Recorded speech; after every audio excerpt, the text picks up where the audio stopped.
Good morning my dear friend, कैसे हैं आप लोग। तो आज मैं आप लोगों के लिए MPS 4 का वीडियो प्रोवाइड कराने वाली हूँ।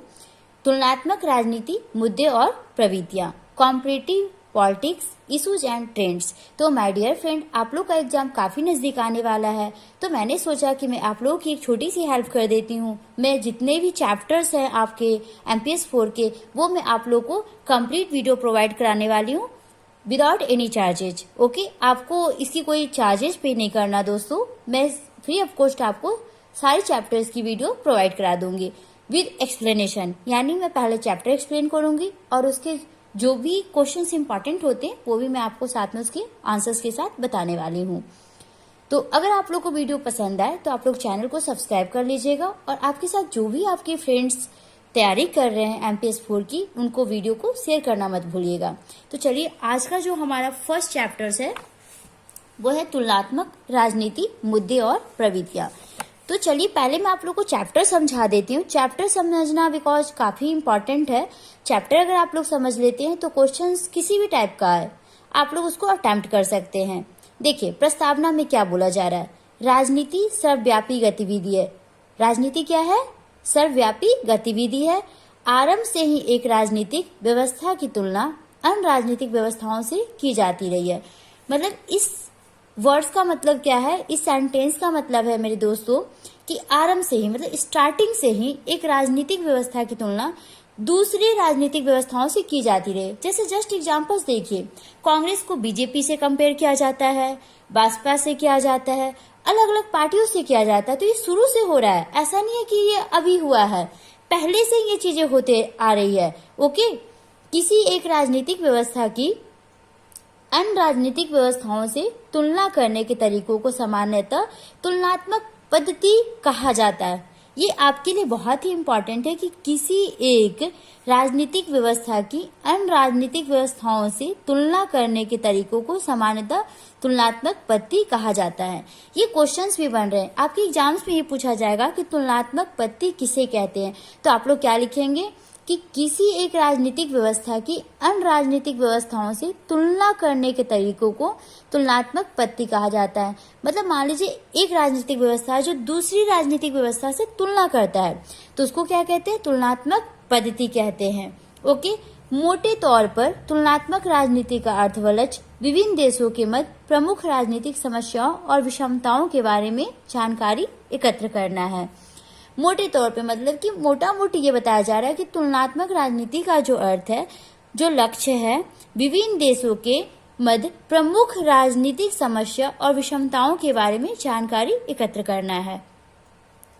यह समस्या व विभिन्नताओं के मिश्रण के परिप्रेक्ष्य में विकास करने का कार्य है, जो विश्व की सरकार और परिस्थितियों में प्रचालन करती है, उनको स्पष्ट करता है। सारांश रूप में एक राजनीतिक व्यवस्था की अन्य राजनीतिक व्यवस्थाओं से तुलना करने के तरीके को तुलनात्मक पद्धति कहा जाता है। मतलब फाइनली माय डियर फ्रेंड, इसमें ये पूछा जाएगा कि तुलनात्मक पद्धति किसे कहते हैं, तो इसका सिंपल आंसर है कि राजनीतिक व्यवस्था की अन्य राजनीतिक व्यवस्था से तुलना करने के तरीके को तुलनात्मक पद्धति कहा जाता है। ओके, इसके अंतर्गत अध्ययनकर्ता विभिन्न राज्यों के कार्य, उनके संगठन, उनकी नीतियां और उसके अंतर्गत संस्थाओं एवं राजनीतिक दलों व दबाव समूह आदि का भी अध्ययन करता है। इसमें किसके किसके अध्ययन किए जाते हैं? इसके अंतर्गत जो है अध्ययनकर्ता मतलब जो स्टडी करते हैं विभिन्न राज्यों के कार्य, विभिन्न राज्यों के कार्य के बारे में, उनके संगठन के बारे में, उनकी नीतियों के बारे में, और उसके अंतर्गत संस्था और राजनीतिक दल व दबाव समूह है, उसका भी इसमें अध्ययन किया जाता है। अब तुलनात्मक पद्धति का अर्थ और विकास। राजनीति शास्त्र में तुलनात्मक पद्धति का प्रयोग प्राचीन समय से होता आया है। राजनीति शास्त्र में तुलनात्मक पद्धति का प्रयोग प्राचीन समय से होता आया, मतलब पहले के जमाने से ये चीजें फॉलो होता आ रहा है। राजनीतिक शास्त्र के बारे में जो चीज बातें की जा रही है, ऐसा नहीं है कि अभी से हो रहा है, ये पहले से ही होता आ रहा है। इस पद्धति का प्रयोग अरस्तु, Cicero, Polybius, Machiavelli, Montesquieu, Bagehot, Sir Henry Maine, Lord Bryce और फाइनर जैसे अनेक विद्वानों ने किया। मस्ट इम्पॉर्टेंट है, ये चीजें पूछा जाएगा कि जो तुलनात्मक पत्ती का जो प्रयोग था किन किन विद्वानों के द्वारा किया गया, किन किन के समय में किया गया। तो देखिए क्या नाम है, अरस्तु, सीसरो, पॉलीबियस, मैकियावेली, मॉन्टेस्क्यू, वेजहॉर्ट, Sir Henry Maine, Lord Bryce और फाइनर जैसे अनेक विद्वानों ने किया था। किस चीज का, तुलनात्मक पत्ती का प्रयोग। ओके, अरस्तु ने 158 संविधानों का अध्ययन किया था। अरस्तु ने कितने संविधानों का अध्ययन किया है, वेरी इंपॉर्टेंट है डियर स्टूडेंट, मेरे प्यारे दोस्तों ध्यान से देखिएगा कि अरस्तु ने 158 संविधानों का अध्ययन किया था। कितने का, 158 संविधानों का अध्ययन किया था और सर्वोत्तम संविधान के संबंध में निष्कर्ष निकाले थे। सर्वोत्तम संविधान के संबंध में क्या निकाले थे, निष्कर्ष निकाले थे। मॉन्टेस्क्यू ने ब्रिटिश और फ्रांसीसी संविधान की तुलना करके सख्ती का सिद्धांत प्रतिपादित किया था। किसने, मॉन्टेस्क्यू ने ब्रिटिश और फ्रांसीसी संविधान की तुलना करके, किसका कंपेयर किया गया था, ब्रिटिश और फ्रांसीसी संविधान, मतलब जो ब्रिटिश का संविधान है, ब्रिटिश का कॉन्स्टिट्यूशन है और फ्रांस का जो कॉन्स्टिट्यूशन है, दोनों को कंपेयर करके सख्ती का सिद्धांत प्रतिपादित किया था मॉन्टेस्क्यू ने। लॉर्ड ब्राइस ने प्रवेशात्मक पत्ती के साथ साथ तुलनात्मक पत्ती का प्रयोग करते हुए प्रजातात्मक शासन व्यवस्था की सफलता के तत्व बताए थे। देखिए यहां से अगेन रिपीट करती हूँ, लॉर्ड ब्राइस ने प्रवेशात्मक पत्ती के साथ साथ तुलनात्मक पत्ती का प्रयोग करते हुए प्रजातंत्रात्मक शासन व्यवस्था की सफलता के तत्व बताए थे तथा फाइनर ने भी तुलनात्मक पत्ती को अपनाया था। वेरी इंपॉर्टेंट है। देखिए सबसे पहले लॉर्ड ब्राइस ने प्रवेशात्मक पत्ती के साथ साथ तुलनात्मक पत्ती का प्रयोग करते हुए प्रजातांत्रात्मक शासन व्यवस्था की सफलता के तत्व। प्रजातंत्र का मतलब क्या होता है, प्रजा के बारे में, तो उन्होंने तुलनात्मक पत्ती का प्रयोग किया और प्रजा के तंत्र की शासन व्यवस्था के बारे में उन्होंने बताया और फाइनर ने भी तुलनात्मक पत्ती को अपनाया था। ओके, तो कितने लोगों ने अपनाया, अरस्तु ने, सिसरो ने, पॉलीबियस ने, मैकियावेली ने, मॉन्टेस्क्यू ने, वेजहॉर्ट ने, सर हेनरी मेन ने, लॉर्ड ब्राइस ने और फाइनर ने। ओके, चलिए आगे की टॉपिक को पढ़ते हैं। परंपरागत दृष्टिकोण औपचारिक तथा वैधानिक दृष्टिकोण पर आधारित था। परंपरागत दृष्टिकोण औपचारिक तथा वैधानिक दृष्टिकोण पर आधारित था, पर अब अध्ययन व्यापक रूप में किया जाता है। किसमें, अध्ययन व्यापक रूप में किया जाता है। इसमें राजनीतिक दल, संस्था, दबाव समूह और आर्थिक तथा सामाजिक वातावरण का भी अध्ययन किया जाता है। देखिए इसको दोबारा से समझते हैं कि अब जो अध्ययन किसके रूप में किया जाता है, व्यापक रूप में, और इसमें राजनीतिक दल होते हैं। कौन से दल होते हैं, राजनीतिक दल, संस्था, दबाव समूह और आर्थिक तथा सामाजिक वातावरण का भी अध्ययन किया जाता है। ध्यान दीजिएगा मेरे प्यारे दोस्तों, दोबारा से इस टॉपिक को समझिए कि परंपरागत दृष्टिकोण औपचारिक तथा वैधानिक दृष्टिकोण पर आधारित था। ठीक है, और अब का जो अध्ययन है वो व्यापक रूप में किया जाता है। इसमें राजनीतिक दल, संस्था, दबाव समूह और आर्थिक तथा सामाजिक वातावरण का भी अध्ययन किया जाता है। इसके अंतर्गत यह विचार किया जाता है कि व्यवस्था में परिवर्तन क्यों और कैसे होता है और क्या परिवर्तन किया जाना चाहिए। मतलब अगर आप किसी चीज व्यवस्था में परिवर्तन कर रहे हैं तो क्यों कर रहे हैं, कैसे होता है और कैसे किया जाना चाहिए, इसके बारे में डिस्कस किया जाता है। द्वितीय विश्व युद्ध के बाद 1950 के दशक में राजनीतिक व्यवहारिक क्रांति द्वारा प्रभावित हुआ। द्वितीय विश्व युद्ध के बाद 1950 के दशक में राजनीति शास्त्र व्यवहारिक क्रांति द्वारा प्रभावित हुआ।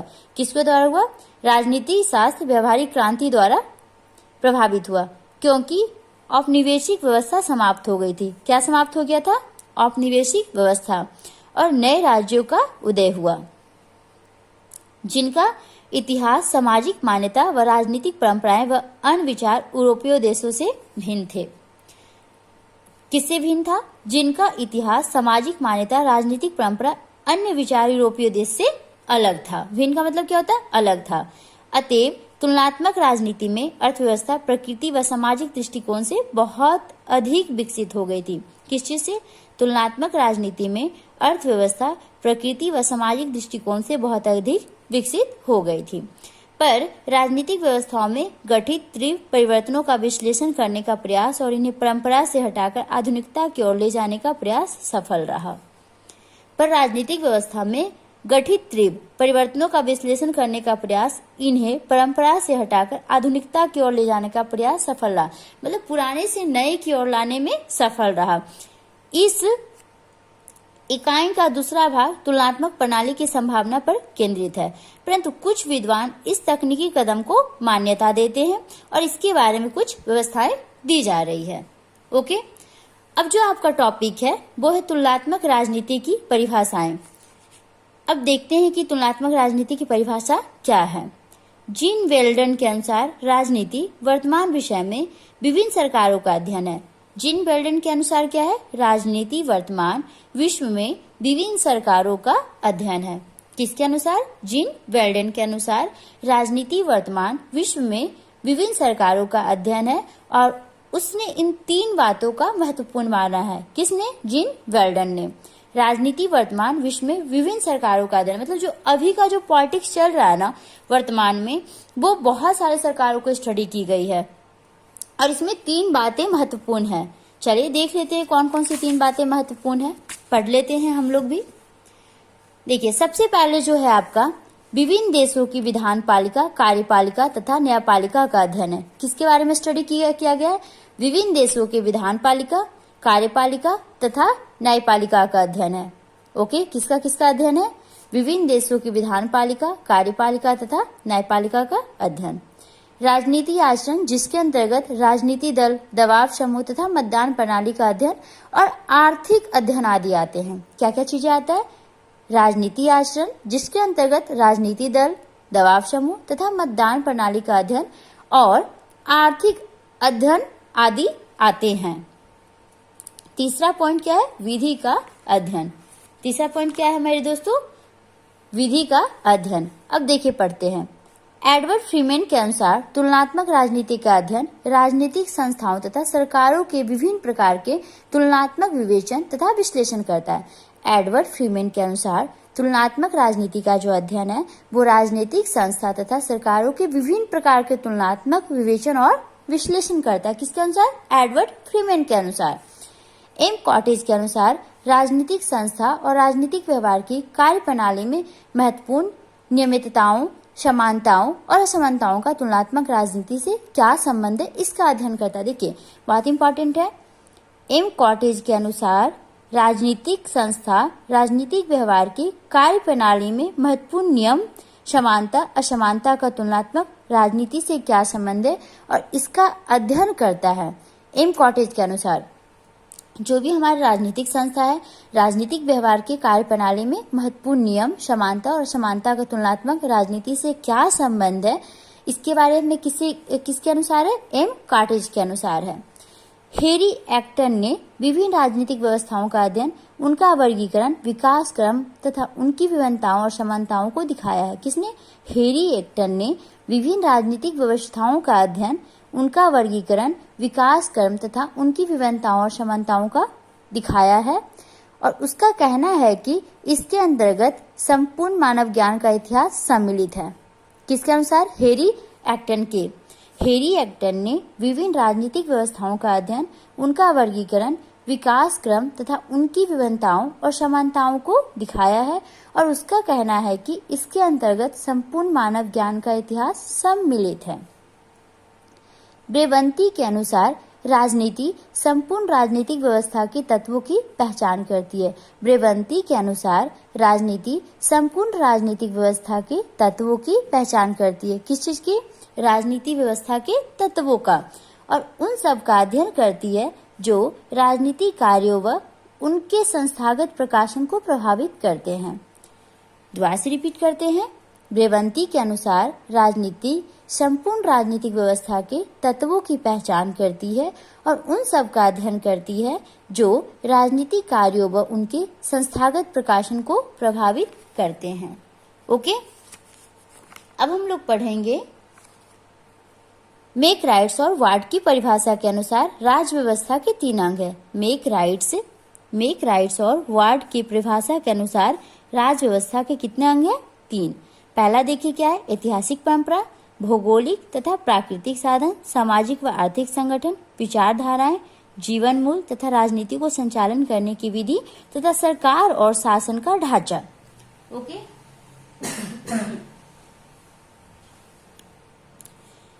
मेक राइट्स और वार्ड की परिभाषा के अनुसार राज व्यवस्था के 3 अंग हैं: ऐतिहासिक परंपरा, भौगोलिक तथा प्राकृतिक साधन, सामाजिक व आर्थिक संगठन, विचारधाराएं, जीवन मूल्य तथा राजनीति को संचालन करने की विधि तथा सरकार और सरकार शासन का ढांचा, तृतीय राजनीतिक दल, दबाव गुट तथा नेतृत्व का ढांचा आदि।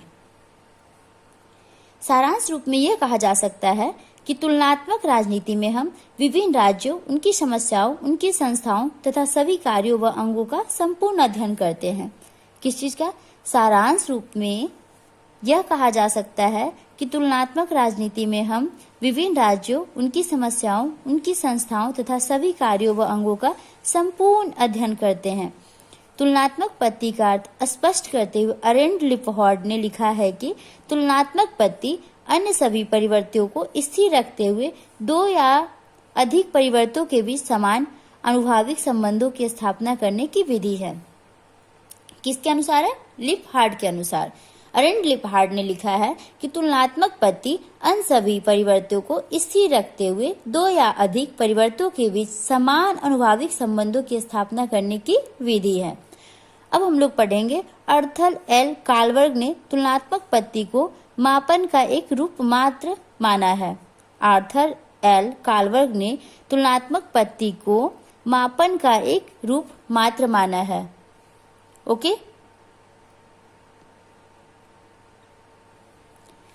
लासवेल और आलमंड ने इस पत्ती को वैज्ञानिक पत्ती मानते हुए लिखा है कि तुलनात्मक पत्ती वैज्ञानिक पत्ती से भिन्न नहीं हो सकती है।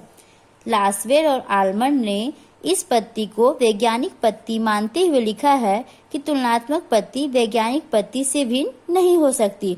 उनका मानना है कि तुलनात्मक पत्ती की भांति ही समान नियमों के खोज के लक्ष्य की प्राप्ति की पद्धति है। इसके अलावा जो टॉपिक है माय डियर फ्रेंड, तुलनात्मक शासन एवं राजनीति का अर्थ। राजनीति विज्ञान के अध्ययन का एक तरीका तुलनात्मक अध्ययन का तरीका भी है।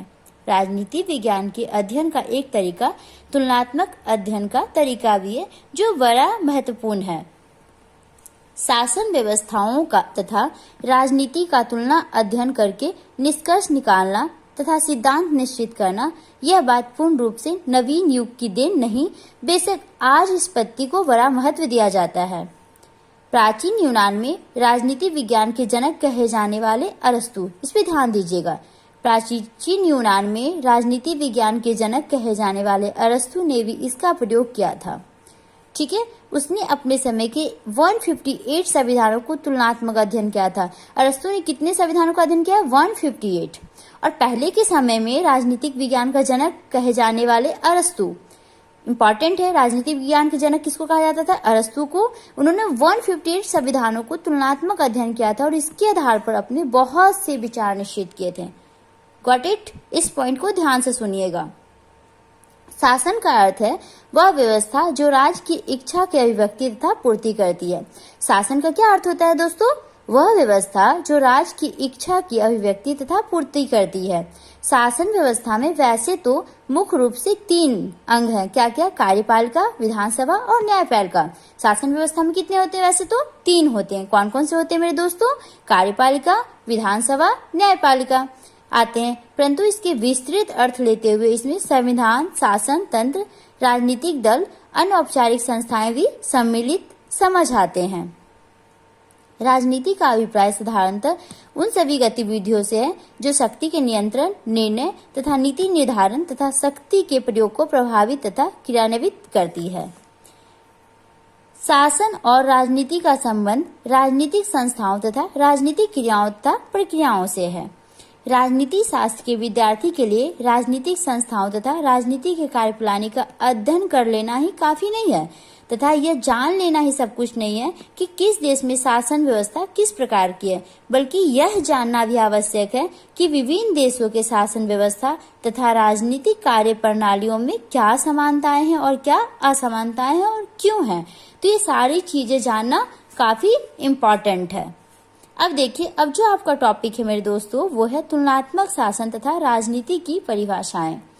तुलनात्मक शासन तथा राजनीति की विभिन्न विद्वानों द्वारा की गई परिभाषाएं निम्नलिखित है। मतलब अलग अलग जितने विद्वान थे उन लोगों ने अलग अलग चीजें बताई थी, तो हम लोग को सबके बारे में जानना इम्पोर्टेंट है। देखिए, सबसे पहले जो है आपका है वो है जीन ब्लोंडेल का कहना है कि तुलनात्मक शासन वर्तमान विश्व में राष्ट्रीय सरकारों के विभिन्न प्रतिरूपों का अध्ययन है। जीन ब्लोंडेल का कहना है कि तुलनात्मक शासन वर्तमान विश्व में राष्ट्रीय सरकारों के विभिन्न प्रतिरूपों का अध्ययन, किसका? वर्तमान विश्व में राष्ट्रीय सरकारों के विभिन्न प्रतिरूपों का अध्ययन है। एडवर्ड फ्रीमैन के अनुसार तुलनात्मक राजनीति शासन के विभिन्न रूपों तथा विभिन्न प्रकार के राजनीतिक संस्थाओं का तुलनात्मक विश्लेषण है। अब रेवंती का कहना है कि तुलनात्मक राजनीति संपूर्ण सामाजिक व्यवस्था में उन कारकों या तत्वों की पहचान तथा व्याख्या है जो राजनीतिक कार्यों तथा उसकी संस्थागत अभिव्यक्ति को प्रभावित करते प्रतीत होते हैं और जो तुलनात्मक अध्ययन के लिए निश्चित कर लिए गए हैं। जी रॉबर्ट्स का कहना है कि तुलनात्मक शासन और राजनीति के अंतर्गत हम राज्यों, राजनीतिक संस्थाओं और सरकारों के कार्यों का अध्ययन करते हैं। इसमें राजनीतिक दल तथा दबाव समूहों का भी अध्ययन सम्मिलित है। देखिए, नेक्स्ट पेज पे है, ऊपर दी गई विभिन्न परिभाषाओं में तुलनात्मक शासन तथा तुलनात्मक राजनीति की परिभाषाएं भी हैं। इन सब से यह निष्कर्ष निकलता है कि तुलनात्मक शासन व राजनीति का विषय विभिन्न देशों में कार्यरत शासन प्रणाली, राष्ट्रीय संस्था, राष्ट्रीय प्रक्रिया तथा समस्त राष्ट्रीय व्यवहारों का तुलनात्मक अध्ययन व विश्लेषण है। अब हम लोग पढ़ने वाले हैं माय डियर फ्रेंड, तुलनात्मक शासन एवं राजनीति का स्वरूप। तुलनात्मक शासन एवं राजनीति की प्रकृति के संबंध में विद्वानों में काफी मतभेद है और इस आधार पर मुख्य रूप से दो विचारधाराएं मान्य की गई। पहला था आपका लंबात्मक तुलना अध्ययन और अम्बरातीय अध्ययन। अब हम पढ़ेंगे कि आपका लंबात्मक तुलना अध्ययन यानी वर्टिकल कंपैरिजन स्टडी क्या है, इसके बारे में हम लोग पढ़ने वाले हैं। कुछ विद्वानों का विचार है कि तुलनात्मक शासन तथा राजनीति का एक लंबात्मक तुलना अध्ययन है। कुछ विद्वानों का क्या मानना है? कुछ विद्वानों का मानना है कि तुलनात्मक शासन तथा राजनीति एक लंबात्मक तुलना अध्ययन है। इसका अर्थ है कि इसके अंतर्गत शासन तथा राजनीति जो एक लंबात्मक तुलना अध्ययन है, एक ही देश की शासन व्यवस्था में विभिन्न स्तरों पर राष्ट्रीय प्रक्रियाओं का तुलनात्मक अध्ययन किया जाता है। क्या है? इसका मतलब है दोस्तों कि एक ही देश की शासन व्यवस्था में विभिन्न स्तर पर राष्ट्रीय प्रक्रियाओं का तुलनात्मक अध्ययन किया जाता है, विभिन्न देशों की शासन व्यवस्था का नहीं। एक ही राष्ट्र में विभिन्न स्तरों पर शासन का संगठन होता है, मतलब एक ही राष्ट्र में बहुत अलग अलग तरीके के शासन का संगठन होता है और राष्ट्रीय संस्थाएं अपना कार्य करती है और राष्ट्रीय गतिविधियां चलती रहती है, जैसे राष्ट्रीय सरकार तथा प्रांतीय सरकार, और इसका परस्पर तुलनात्मक अध्ययन किया जाता है। तुलनात्मक राजनीति एक ही देश में विभिन्न सरकारों का तुलनात्मक अध्ययन है। एक ही देश की सरकार की दूसरे देश की सरकार से तुलना नहीं की जा सकती है, परंतु तुलनात्मक राजनीति के इस स्वरूप को काफी आलोचना हुई। लगभग सभी देशों में शासन के विभिन्न स्तरों पर प्राय एक सी व्यवस्था मिलती है और उनमें तुलना करना संभव तथा व्यवहारिक और लाभप्रद नहीं हो सकता। तुलनात्मक राजनीति के लंबात्मक अध्ययन दृष्टिकोण के निम्नलिखित आधारों पर आलोचना हुई। जैसे फर्स्ट था आपका प्रशासन संचालन संबंधी समानता। एक ही देश में वहां चाहे एकात्मक शासन हो या संघात्मक शासन, सभी स्तरों की शासन व्यवस्था लगभग समान होती है। किसमें? प्रशासन संचालन संबंधी में। सभी स्तर की सरकारों की कानून निर्माण प्रक्रिया, प्रशासन संचालन, सरकार का रूप, सरकार के अंगों का संगठन आदि बातें लगभग समान होती है, सिवाय इसके कि राष्ट्रीय सरकार का कार्यक्षेत्र बड़ा और अधिक शक्तिशाली होता है। इसलिए यदि उनमें तुलना की जाती है तो कोई अर्थपूर्ण निष्कर्ष निकलने की संभावना नहीं रहती है। इसलिए ऐसी स्थिति में लंबात्मक तुलना का कोई लाभ नहीं होता है। आर्थिक साधनों की समानता। एक ही देश में विभिन्न स्तरों की सरकार के आर्थिक साधन लगभग समान होते हैं और आर्थिक साधनों का राष्ट्रीय संगठन तथा प्रशासन पर गहरा प्रभाव पड़ता है। राष्ट्रीय सरकार के आर्थिक साधन अधिक व्यापक होते हैं और एकात्मक शासन प्रणाली में प्रांतीय तथा स्थानीय सरकारों के आर्थिक साधन राष्ट्रीय सरकार द्वारा निश्चित किए जाते हैं। इसको दोबारा हम लोग रिपीट करेंगे। कि एक ही देश में विभिन्न स्तर के सरकार के आर्थिक साधन लगभग समान होते हैं। आर्थिक साधनों का राष्ट्रीय संगठन और प्रशासन पर गहरा प्रभाव पड़ता है। राष्ट्रीय सरकार के आर्थिक साधन अधिक व्यापक होते हैं और एकात्मक शासन प्रणाली में प्रांतीय तथा स्थानीय सरकारों के आर्थिक साधन राष्ट्रीय सरकार द्वारा निश्चित किए जाते हैं। दो सरकार के आर्थिक साधन राष्ट्रीय सरकार द्वारा निश्चित किए जाते हैं। दो सरकारों के आर्थिक साधन में आधारभूत समानता न होने के कारण उनकी तुलना करना अर्थपूर्ण तथा लाभदायक नहीं होता है। शक्ति की समानता, इक्वलिटी ऑफ पावर। एक ही राष्ट्र में केंद्रीय सरकार तथा प्रांतीय सरकार की शक्तियां समान नहीं होती। केंद्र के पास अधिक शक्ति होती है, जैसे जस्ट एग्जाम्पल दिल्ली का आप ले लीजिए, और उसे कार्य भी अधिक महत्वपूर्ण करने पड़ते हैं। समस्त राष्ट्र की स्वतंत्रता तथा अखंडता की रक्षा करना, लोगों को बाहरी आक्रमण से बचाना, राष्ट्रव्यापी कल्याण योजना लागू करना आदि महत्वपूर्ण कार्य राष्ट्रीय सरकार के होते हैं, जिन्हें पूरा करने के लिए उनके पास अधिक शक्ति होती है और अधिक राष्ट्रीय सत्ता भी होती है। ऐसी शक्ति प्रांतीय तथा स्थानीय सरकारों के पास नहीं होती। परिणाम यह होता है कि यदि दोनों तुलनात्मक अध्ययन करें तो परिणाम अर्थपूर्ण नहीं निकलते। उपयुक्त कारणों से तुलनात्मक राजनीति के लंबात्मक तुलना अध्ययन की आलोचना हुई और यह तुलना राजनीति के सही स्वरूप पर प्रकाश नहीं डालता है। आज इस दृष्टिकोण को अधिक मान्यता प्राप्त नहीं है। अब हम लोग पढ़ेंगे अमराती तुलना अध्ययन क्या होता है। आधुनिक विचार तुलनात्मक शासन व राजनीति की लंबात्मक तुलना के स्वरूप से सहमत नहीं है और उन्होंने इसे अमराती तुलना अध्ययन बताया। इसका अर्थ है इसमें केवल राष्ट्रीय सरकार तथा राजनीति की तुलना होती है। अतः तुलनात्मक शासन व राजनीति राष्ट्रीय सरकारों तथा राजनीति का तुलनात्मक अध्ययन है।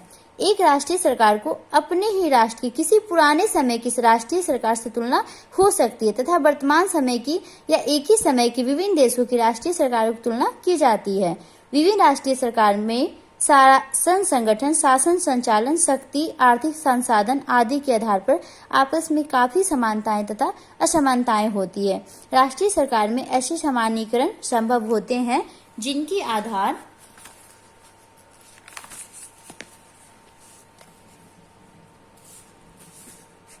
आधार पर शासन संचालन तथा राष्ट्रीय व्यवहार को समझा जा सकता है, उनकी तुलना तथा विश्लेषण किया जा सकता है और अर्थपूर्ण निर्णय निकाले जा सकते हैं। अमराती तुलना का दो भाग में बांटा गया है। फर्स्ट है आपका एक ही देश के विभिन्न समय की राष्ट्रीय सरकारों की आपस में तुलना और दूसरा है सेकेंड पॉइंट है वर्तमान संसार में प्रचलित विभिन्न राष्ट्रीय सरकारों की आपस में तुलना।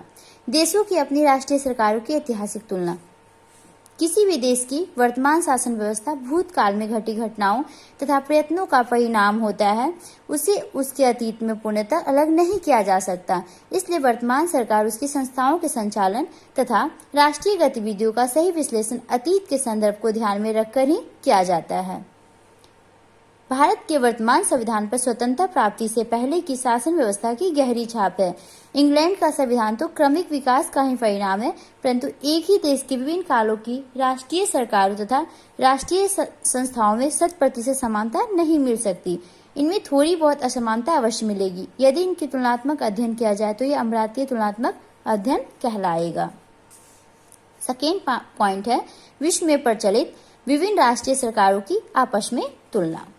भारत में संसदीय शासन प्रणाली है और इंग्लैंड, कनाडा, ऑस्ट्रेलिया, पाकिस्तान आदि देशों में भी संघात्मक सरकार अमेरिका में भी है। भारत, स्विट्जरलैंड, कनाडा आदि देशों में भी है, परंतु दो देशों की राष्ट्रीय सरकार कभी भी 100% एक दूसरे के पूर्णतः समान नहीं होते। विभिन्न देशों की राष्ट्रीय सरकारों के तुलनात्मक अध्ययन को भी अमराती तुलना कहा जाता है। अधिक विचारकों ने तुलनात्मक शासन तथा राजनीति को राष्ट्रीय सरकार तथा राजनीतिक संस्थानों का तुलनात्मक अध्ययन बताया है। इसके अमराती तुलना स्वरूप के संबंध में यही धारणा सर्वमान्य है और इसी का अनुसरण करके राजनीति शास्त्र के बहुत से सिद्धांत निष्कर्ष के रूप में निकाले गए हैं।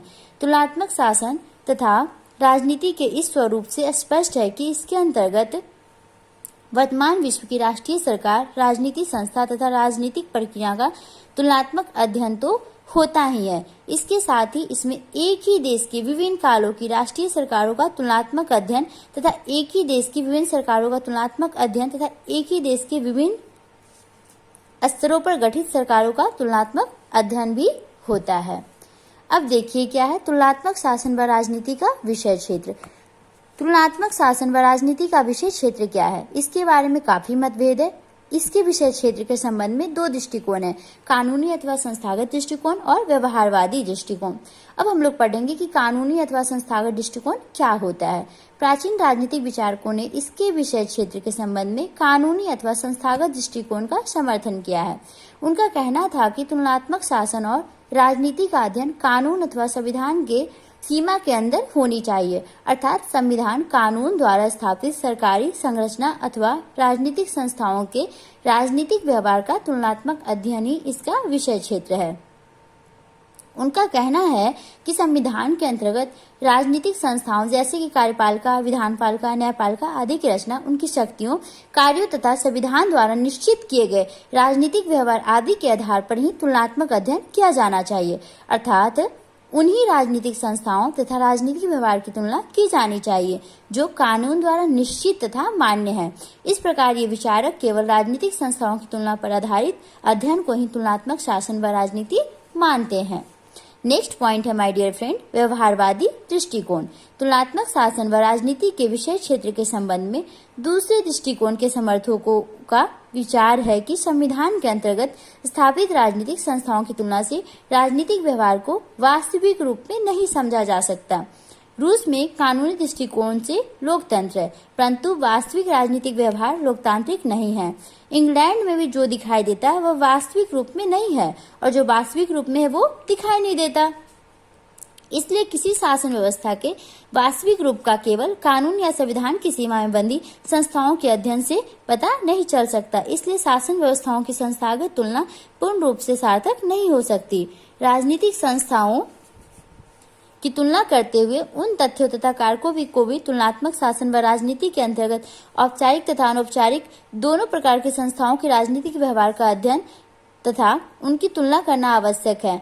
अमेरिकन राष्ट्रपति कानूनी दृष्टि से जनता द्वारा अप्रत्यक्ष रूप से निर्वाचित होता है और संविधान में राजनीतिक दलों का कोई उल्लेख नहीं है। क्या अमेरिकी दलीय व्यवस्था के अध्ययन और उसकी किसी अन्य के बिना जिसके राष्ट्रपति के चुनाव को वास्तविक रूप में प्रत्यक्ष निर्वाचन बना दिया है। अमेरिकन संविधान का अध्ययन और उसकी किसी अन्य देश की शासन प्रणाली से तुलना अर्थपूर्ण हो सकती है। किसी भी देश की शासन व्यवस्था को वास्तविक रूप से समझने के लिए उन क्रियाओं तथा प्रक्रियाओं का अध्ययन करना भी आवश्यक होता है जो उसे व्यवहारिक बनाती है। जीन ब्रोंडेल ने इसलिए कहा है कि तुलनात्मक राजनीति को कानूनी परिधि में न बांधकर उससे बाहर निकालना आवश्यक है। व्यवहारवादी लेखक राजनीतिक संस्थाओं के कानूनी पक्ष की अपेक्षा उनके व्यवहारिक पक्ष को अधिक महत्व देते हैं। स्पष्ट है कि तुलनात्मक शासन और राजनीति का विषय क्षेत्र बड़ा विस्तृत है, संकुचित नहीं है। इसमें केवल शासन की संस्थाओं का ही अध्ययन नहीं होता बल्कि समस्त राजनीतिक व्यवहारों का भी अध्ययन होता है। उन समस्त गतिविधि औपचारिक तथा अनौपचारिक संस्थाओं, क्रियाओं तथा प्रतिक्रियाओं का भी अध्ययन किया जाता है जो राजनीतिक व्यवस्थाओं को प्रभावित तथा संचालित करती है। तुलनात्मक राजनीति का वर्तमान समय में अत्यधिक महत्व है। इससे राजनीतिक व्यवस्थाओं के मध्य समानताओं और असमानताओं को समझने में सहायता मिलती है।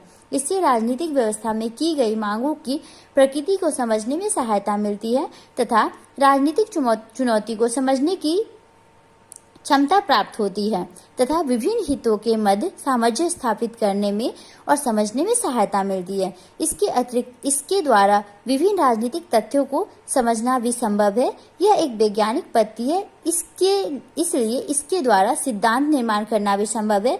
अतएव इसका महत्व निरंतर बढ़ रहा है। इसके अतिरिक्त राजनीतिक अर्थव्यवस्था के अंतर्गत राजनीतिक विकास की बदलती हुई विस्तार करती हुई क्षमता को प्रेरित करने और साधनों को पैदा करने की क्षमता होने के कारण इसके समसामयिक महत्व में वृद्धि हुई है। तो माय डियर फ्रेंड, आप लोगों का पूरी चैप्टर मैंने एक्सप्लेन कर दिया है। नेक्स्ट वीडियो में मैं इसके जो भी प्रश्न उत्तर इम्पॉर्टेंट है उसकी सॉल्यूशन के साथ वीडियो बना दूंगी। अगर आपको वीडियोस पसंद आए, आपके एग्जाम के पॉइंट ऑफ व्यू के लिए इम्पॉर्टेंट लगे तो चैनल को सब्सक्राइब कर लीजिएगा और आपके साथ जो भी आपके फ्रेंड्स MPS 4 की एग्जाम्स देने वाले हैं उनको मेरा चैनल का सब्सक्राइब करने के लिए बोल दीजिएगा, वीडियो शेयर कर दीजिएगा। ओके, तो चलिए अब हम लोग नेक्स्ट वीडियो में मिलते हैं। Bye, take care, have a nice day, bye bye.